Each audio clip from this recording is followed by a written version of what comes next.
Hello student, today I am going to teach you geography chapter 2 part 2। इसके पिछले part में मैंने आपको atmosphere and green house and global warming के बारे में बताया था। अब इससे मैं आगे बताने जा रही हूँ। तो सबसे पहला है विंड वेन। तो the instrument used for recording the direction from which a wind is called a wind vane, यानी कि वो इंस्ट्रूमेंट जो कि विंड के डायरेक्शन को रिकॉर्ड करने के लिए यूज किया जाता है उसको विंड वेन कहा जाता है। एटमॉस्फेरिक प्रेशर क्या है? तो atmospheric pressure is the height of the atmosphere pushing down on a unit area on the earth surface. Atmospheric pressure क्या है? तो ये जो एटमॉस्फेयर का, वायुमंडल का जो दबाव होता है, वेट जो होता है, भार, तो वो अर्थ सरफेस की ओर धक्का देता है, दबाव डालता है। इसे यही एटमॉस्फेरिक प्रेशर होता है। तो एटमॉस्फेरिक प्रेशर जो है एल्टीट्यूड यानी कि हाइट के बढ़ने के साथ डिक्रीज होता है, यानी कि घटता है। एटमॉस्फेरिक प्रेशर जैसे जैसे एल्टीट्यूड बढ़ेगा, जैसे जैसे हाइट बढ़ेगी, वैसे वैसे एटमॉस्फेरिक प्रेशर जो है वो डिक्रीज होगा, कम होगा। और टेम्परेचर यदि इंक्रीज हो रहा है, टेम्परेचर बढ़ने के साथ ही ये डिक्रीज होता है, यानी कि घटता है। बैरोमीटर क्या है? तो barometer is an instrument used for measuring atmospheric pressure. इस एटमॉस्फेरिक प्रेशर को इसको मेजर करने के लिए, इसको मापने के लिए जिस इंस्ट्रूमेंट का यूज किया जाता है उसे बैरोमीटर कहते हैं। अब व्हाट इज विंड? विंड क्या है? तो the horizontal movement of air is called wind. Horizontal movement air का, हवा का जो हॉरिजॉन्टल जो मूवमेंट होता है वो विंड कहलाता है। तो विंड को दो तरह से क्लासिफाइड किया गया है। एक तो है परमानेंट विंड्स और दूसरा है इन लोकल विंड्स। तो हम आज परमानेंट विंड्स के बारे में पहले पढ़ेंगे। तो the wind that blow from the permanent high pressure belt, यानी कि वो विंड जो कि परमानेंट हाई प्रेशर बेल्ट से परमानेंट लो प्रेशर बेल्ट की ओर जो है बहता है, ब्लो करता है और अपने डायरेक्शन को मेंटेन करके रखता है पूरे साल। तो ये परमानेंट विंड या प्रीवेलिंग विंड भी इसे कहते हैं, या फिर इसे प्लैनेटरी विंड भी कहते हैं। तो परमानेंट विंड्स कितने टाइप्स के होते हैं? Trade wind, westerlies and polar winds. 3 types के परमानेंट विंड्स होते हैं। तो ट्रेड विंड क्या है? तो the trade wind blow from the sub tropical high pressure belt to the equatorial low pressure belt. Trade wind क्या है? ये sub tropical high pressure belt से इक्वेटोरियल लो प्रेशर बेल्ट की ओर ये विंड जो है बहता है। वेस्टर्लाइज क्या है? तो the wind blowing from the sub tropical high pressure belt to the sub polar low pressure belt are known as westerlies. यानी वेस्टर्लाइज क्या है? वो विंड जो सब ट्रॉपिकल हाई प्रेशर बेल्ट से सब पोलर लो प्रेशर बेल्ट की ओर blow करता है, उसे वेस्टर्लाइज कहते हैं। थर्ड है पोलर विंड। तो पोलर विंड क्या है? Polar wind blow from polar high pressure belt to the sub polar low pressure belt, यानी कि पोलर विंड जो है वो पोलर हाई प्रेशर बेल्ट से सब पोलर लो प्रेशर बेल्ट की ओर ये ब्लो करता है। तो इसलिए इसको पोलर विंड्स कहते हैं। इनको पोलर स्टरलाइज भी कहा जाता है क्योंकि ये ईस्टर्ली डायरेक्शन में ब्लो करते हैं, पूर्वी डायरेक्शन में ये बहते हैं, इसलिए इन्हें पोलर स्टरलाइज कहा जाता है।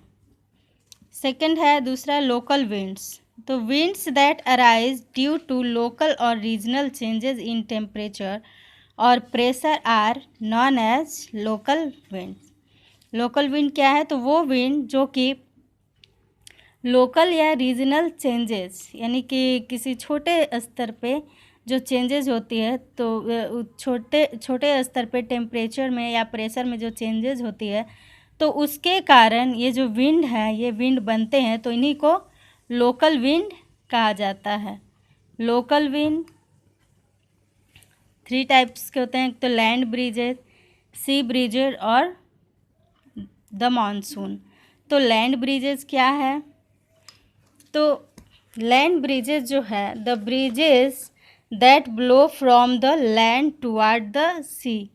लैंड ब्रिजेज में क्या होता है कि ब्रिज जो है वो लैंड से सी की ओर, मतलब कि जो हवा जो है लैंड से सी की ओर जो है वो बहता है सनसेट के बाद। ये रात्रि में होता है और इसमें लैंड जो होता है, चूँकि लैंड जो है ओशियन की अपेक्षा जल्दी कूल हो जाता है, जल्दी ठंडा हो जाता है, और एयर जो होता है, ओशियन के ऊपर का एयर जो होता है, तो वो धीरे धीरे ठंडा होता है, जबकि लैंड के जो ऊपर का जो एयर होता है, लैंड के ऊपर का जो एयर होता है, तो वो बहुत ही धीरे धीरे बहुत ही जल्दी ठंडा हो जाता है। लैंड के ऊपर का जो विंड एयर जो होता है, जो हवा जो बहती है, तो वो बहुत ही जल्दी ठंडी हो जाती है, जबकि ओशियन के ऊपर का जो एयर है वो बहुत ही धीरे धीरे जो है वो ठंडा होता है। तो जो वार्मर एयर जो है वो वाटर के ऊपर का जो वार्मर एयर यानी गर्म एयर जो है वो राइज होते रहता है, यानी कि जब हवा जब गर्म होती है तो वो ऊपर की ओर जाती है, जब ऊपर की ओर जाती है तो वो कूल होती है। और ये जो है लैंड का जो एयर होता है वो क्या करता है इसको, यानी कि जो ओशियन के ऊपर का जो एयर होता है जब ऊपर की ओर गर्म होकर के जाता है, तो जो लैंड का एयर होता है उसके खाली जगह को भर देती है, यानी कि वो समंदर के ऊपर बहने लगती है, और इसी को हम लैंड ब्रिज कहते हैं। जैसे ये फिगर है लैंड ब्रिज का, इसमें क्या है कि ये अर्थ सरफेस है, और ये यानी कि ये लैंड सरफेस है, और ये क्या है सी सरफेस है, समुद्र का सरफेस। तो जो लैंड जो होता है वो बहुत ही जल्दी गर्म भी हो जाता है और बहुत ही जल्दी ठंडा भी हो जाता है, लेकिन जो समुद्र होता है, समुद्र का जो वाटर होता है वो बहुत ही धीरे धीरे गर्म होता है, और ये दिन भर गर्म होता है और रात में धीरे धीरे धीरे ये ठंडा होता है। जो कि पानी इसका जो है बहुत ही, पानी जितना समय लेता है गर्म होने में उतना ही समय लेता है वो ठंडा होने में भी। तो इसलिए जब जो समुद्र के जो ऊपर का जो एयर है तो वो गर्म होता है, गर्म होकर के ऊपर की ओर जाता है, और उसी टाइम ये जो लैंड का जो एयर होता है, चूँकि ये ठंडा हो चुका होता है, जल्दी ठंडा होता है, इसलिए ये जो लैंड का जो एयर है वो ये कहाँ जाता है, ये समुद्र की ओर। ये जो लैंड का एयर है समुद्र की ओर जाता है, और इसी को हम लैंड ब्रिज कहते हैं। तो सी ब्रिज क्या होता है? तो सी ब्रिज जो होता है, हम आगे देखते हैं सी ब्रिज। तो सी ब्रिज जो होता है ये दिन के दौरान ये ब्लो करता है, और ये चूँकि लैंड जो है, लैंड बहुत ही जल्दी गर्म हो जाता है, सी बहुत ही धीरे धीरे गर्म होता है, लेकिन लैंड बहुत ही जल्दी गर्म हो जाता है। और एयर जो होता है लैंड का वो लेस डेंस हो जाता है, क्योंकि जो लैंड का एयर होता है वो यहाँ पे गर्म होता है, दिन के दौरान गर्म हो जाता है लैंड के ऊपर का एयर, और ये जो एयर है ये जब गर्म होता है तो ऊपर की ओर उठने लगता है। हवा जो है जब गर्म होती है तो वो हल्की हो जाती है, और हल्की होने के कारण वो ऊपर की ओर जाती है। तो यहाँ ये जो एयर है, समुद्र का जो एयर जो रात भर में जो ठंडा हो जाता है, तो इसका सुबह सुबह इसका जो कूल एयर होता है, तो ये जो कूल एयर होता है वो नीचे की ओर आता है। तो यही कूल एयर जो है, जब लैंड का एयर ऊपर की ओर जाता है, तो ये जो कूल एयर है, सी ब्रीज जो है, समुद्री जो हवा है, वो लैंड की ओर जाती है और इसी हवा को सी ब्रीज बोला जाता है। तो सी ब्रीज जो होता है वो डे के दौरान होता है और लैंड ब्रीज कब होता है? ये रात के दौरान होता है। ये फिगर आप अपनी कॉपी में ये दोनों फिगर बना लीजिएगा। तो ये था लैंड ब्रिज और सी ब्रिज। समझ में आ गया? सी ब्रिज डे के दौरान और लैंड ब्रिज रात्रि के दौरान होता है, नाइट के दौरान होता है। ठीक है। अब नेक्स्ट है मॉनसून। मॉनसून क्या है? तो the monsoon is a seasonal wind, it blow in a fix direction during the particular season but reverse it direction with the change off season. Monsoon क्या है? तो मॉनसून एक सीजनल विंड है, एक season कुछ समय के लिए आता है और ये एक फिक्स डायरेक्शन में मूव करता है, ब्लो करता है एक फिक्स डायरेक्शन में और एक पर्टिकुलर सीजन के दौरान ही ये फिक्स डायरेक्शन में मूव करता है और फिर ये वापस ये जो है रिवर्स डायरेक्शन में हो जाता है। जब मॉनसून आता है धीरे धीरे तो अपने साथ बारिश वगैरह लाता है, फिर वो जब पीछे वापस धीरे धीरे जाता है तो वो जो है बारिश का मौसम ख़त्म होने लगता है। साइक्लोनिक विंड क्या है? तो cyclonic wind are irregular wind of short duration. Cyclonic wind जो होते हैं वो इरेगुलर विंड होते हैं और ये शॉर्ट ड्यूरेशन के लिए होते हैं।